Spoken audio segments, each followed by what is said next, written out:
So, hi guys, welcome back and म चाहिँ नयाँ मान्छे आजको भिडियोमा चाहिँ हामी नयाँ मान्छे देखिरहेको छौँ होला यस हैन हामी चाहिँ उसको सिनियर हो है अनि सधैँ हो हामी सङ्ग्रहालय घुमेर के भन्छ अटोमा नगएर हिँड्दै गइरहेको छौँ सबैजना अब हिँड्दै जाने कुरा भयो अनि हाम्रो एक्चुअल के अरे भ्लगर चाहिँ उता हुनुहुन्छ हेलो भनिदिनुहोस् त कस्तो भइरहेछ त तपाईँको जर्नी आज तिम्रो भ्लग कब्जा भयो त्यही त दिदीहरूले पुरै उ गर्दैछन् तिम्रो भ्लग आज भोक लागेको अनुभूति भइरहेको त त्यस्तै बिचरा यहाँ बिहान आउँदा चाहिँ पुरै बाटोमा खाली हुँदो रहेछ कसै हुँदैन रहेछ मान्छे अहिले चाहिँ गाडीहरू पनि भइरहेछ है सो हामी चाहिँ यतिजना अहिले हिँडिरहेको हो अनि दुईजना उता छन् आउँदैछन् जङ्गलको बाटो शीतल भएको भए अझ झन् रमाइलो हुन्थ्यो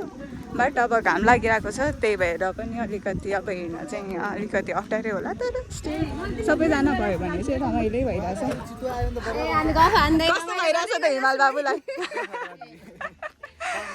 बाबु बाइकबाट झरेर हिँड्न थाल्नु भएको हो होइन त बाइकमा जाने भनेर बाइक चढेका बट झरिहाल्नु भयो बिच बाटोमा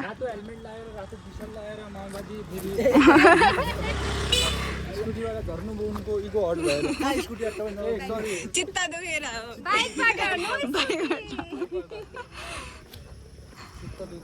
बहिनीहरूले नि हाई भनिदेऊ नि त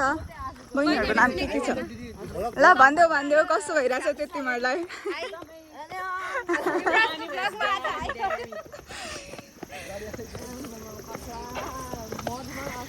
सो यहाँ हामी चाहिँ एकदमै राम्रो भ्यू हेर्दै होइन त बहिनी जता पनि लड्नुहुन्छ उहाँ दिदी चाहिँ जहाँ पनि लड्ने हो है फेरि जता पनि लडेर आउने हो सो यहाँ अब हामी हिँड्दैछौँ अब तल बाई गर्दै गाइजहरू बाई